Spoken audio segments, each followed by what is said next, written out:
समस्त मोर आंतरिक नमस्कार। बर्तमान एक सुंदर खबर रखा चाहे जहाँ आम उत्कल बाप्टिस्ट मंडली सम्मेलन गुरुत्वपूर्ण खबर।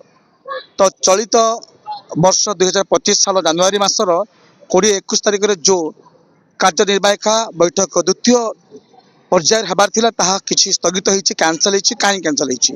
प्रिय प्रमुख लोक माने निश्चित भाव एथि पूर्व अनेक मंडली समाज को आम उत्कल बाप्टिस्ट मंडली सम्मेलन चिठी पठाई जे चलित मासर 20-21 तारिख दिन हेबाकु थिबा द्वितीय कार्यनिर्वाहिका बैठक ताहा स्थगित होइछि, कैंसल होइछि।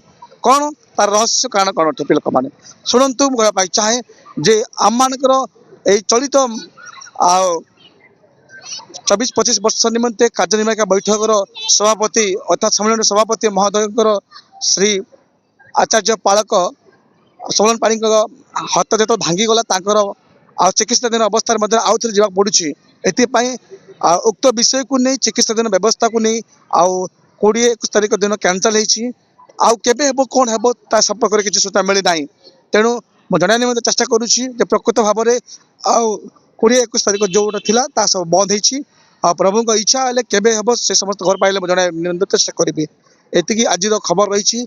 दर्शक मैंने प्रत्यक्ष जानतु अनुग्रह कर प्रार्थना कर जेपरी दासंकर उत्तम स्वास्थ्य चिकित्सा दिन हो अपना परिवार को मंडल को फेरी आसबे कामना करंतु। रही नमस्कार, धन्यवाद, आमेन।